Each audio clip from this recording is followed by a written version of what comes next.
दोस्तों, ईंट पत्थर और रोड़ी से बना मकान किसी के लिए घर होता है तो किसी के लिए पिंजरा। आज हम आपको एक ऐसे ही चोर की कहानी दिखाने वाले हैं जिसके लिए पेंट हाउस एक घर नहीं दोस्तों, सिर्फ एक पिंजरा बन के रह गया, जिससे निकलने के लिए उसे वो सब करना पड़ा जो कि एक इंसान अपने सपने में भी ना कर पाए।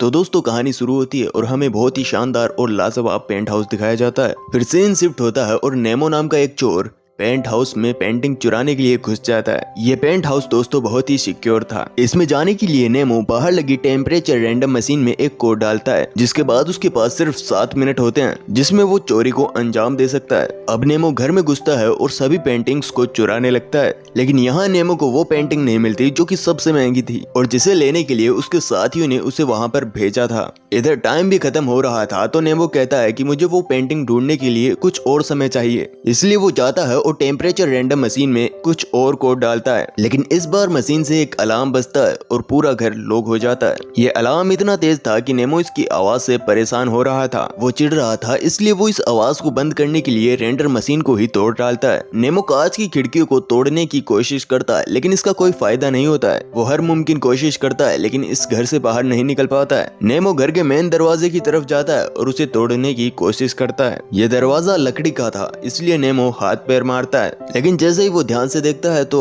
वो बिल्कुल दंग रह जाता है। दरअसल ये दरवाजा बाहर से लकड़ी का था और असल में ये दरवाजा लोहे का बना हुआ था, जिसे तोड़ पाना नेमो के तो क्या, बुलेट प्रूफ गन के भी बस की बात नहीं थी।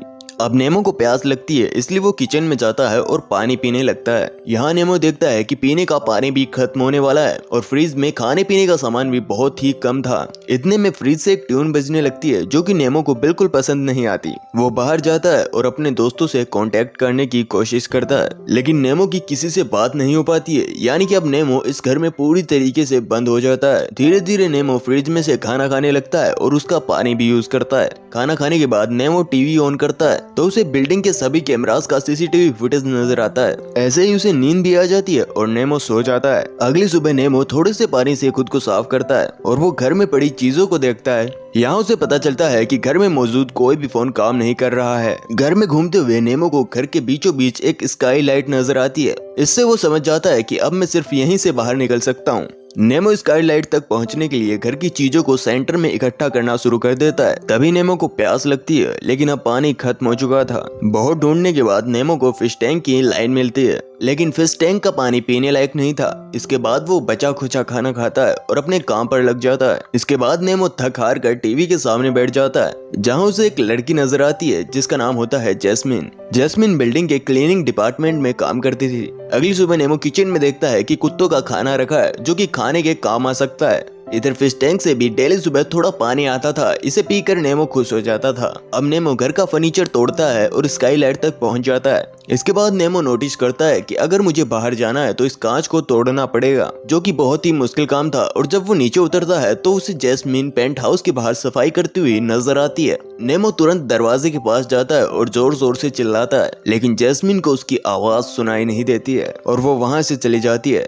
ये देखकर नेमो बहुत गुस्सा होता है। काफी दिनों बाद घर की टेम्परेचर मशीन का टेम्परेचर हॉट से कोल्ड हो जाता है, जो कि नेमो को काफी रिलैक्स फील करवाता है। नेमो को घर में एक पेंटिंग नजर आती है जिसमें बहुत सारे लोग एक प्लेन में जाने के लिए इंतजार कर रहे थे। समय बीतता रहता है और नेमो घर के बाहर निकलने की कोशिशों में लगा रहता है। वो फिश टैंक के लिए आने वाली पानी को अपने लिए स्टोर कर लेता है और कुत्तों के खाने को खाकर अपना काम चलाता है। अब वो घर में रखे वाच को तोड़ता है और अपने लिए एक चश्मा बनाता है ताकि स्काईलाइट की लकड़ी तोड़ते समय उसकी आंखों को कोई परेशानी ना हो। नेमो घर में बिल्कुल अकेला था, इसलिए उसके दिमाग पर अकेलापन हावी होने लगता है। उसका बर्ताव बदल रहा था। अगली सुबह वो घर की एक दीवार पर पेंटिंग बनाना शुरू करता है और रोजाना स्काईलाइट की लकड़ी को काटने में लग जाता है। कुछ दिन बीतते हैं। अब नेमो को घर के बाहर एक कबूतर नजर आता है। नेमो का दिमाग अब अकेलेपन से भर चुका था, इसलिए वो उस कबूतर से ही बात करने लगता है, उससे मदद मांगने लगता है। लेकिन जैस्मिन की तरह वो कबूतर भी उसकी बात नहीं सुन पाता और वहां से चला जाता है। खैर, बाद में नेमो अपनी भड़ास निकालने के लिए घर के ओनर और उसकी बच्ची और डॉग की पेंटिंग को खराब कर देता है। ओनर के कमरे में घुसते हुए वो उसके कबर्ड में रखे हुए उसके कपड़ों को देखता है। तभी उसे कबर्ड के अंदर एक खुफिया दरवाजा नजर आता है। नेमो जब इस कमरे में घुसता है तो उसे एक अजीब सी पेंटिंग, एक अजीब सा पुतला और बाइबल मिलती है, जिसे नेमो पढ़ने लगता है। काफी समय बाद जब वो बाहर आता है तो उसकी नजर कमरे में लगी एक पेंटिंग पर जाती है, जिसमें एक बिना कपड़ों की लड़की और एक लड़का था।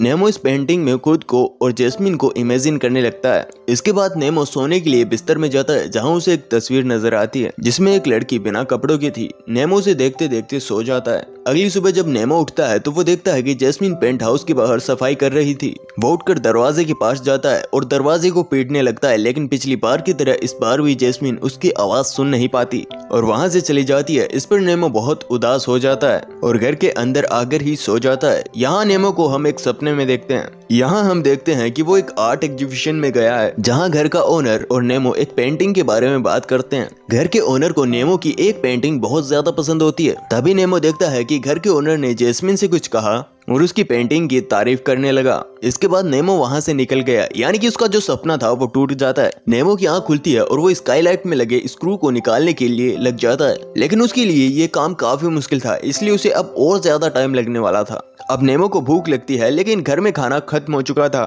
इसलिए वो फिश पॉट से मछली को निकालता है और मार कर पका कर खा जाता है। इसके साथ नेमो अपनी अधूरी पेंटिंग को भी पूरा करने लगता है। अब नेमो का डेली रूटीन काफी कॉमन हो गया था। वो उठता है, दीवार की पेंटिंग करता है और स्क्रू निकालने में लग जाता है। नेमो अब कुत्तों का खाना खाना शुरू कर देता है, जिससे अब उसकी थोड़ी थोड़ी हरकतें भी कुत्ते जैसी होने लगी थी। एक दिन नेमो घर में लगी एक पेंटिंग को तोड़ देता है और उसकी मदद से स्काईलाइट के स्क्रू को निकालने लगता है, और ये काम करते हुए उसका ध्यान भटकता है और वो एकदम से नीचे गिर जाता है, जिस वजह से उसके एक पैर में चोट लग जाती है। और अब आता है न्यू ईयर। ये न्यू ईयर नेमो के लिए बहुत ही अलग था, लेकिन वो अकेले ही घर के अंदर न्यू ईयर को एंजॉय करता है। और यूं ही नेमो के ख्यालों में जैस्मिन होती है और हम देखते हैं कि वो घर के अंदर आ जाती है और वो नेमो के बहुत ज्यादा करीब होती है, लेकिन वो उसे किस नहीं करती। ये बिल्कुल उस पेंटिंग की तरह था जो कि नेमो ने कुछ समय पहले देखी थी। लेकिन तभी नेमो का सपना टूट जाता है। जी हाँ दोस्तों, ये नेमो का ख्याल था, क्योंकि जैस्मिन तो कभी घर के अंदर आई ही नहीं थी और वो घर में अकेला ही है। अगली सुबह जब उसकी आंख खुलती है तो वो अपने पैर पे एक पट्टी बांधे रखता है। तभी उसके दांत में बहुत तेज दर्द होने लगता है, तो नेमो उसे निकालने ही वाला था। तभी वो देखता है कि घर के ओनर ने उसे जोर से धक्का दिया और उसका सर जमीन से जा लगता है,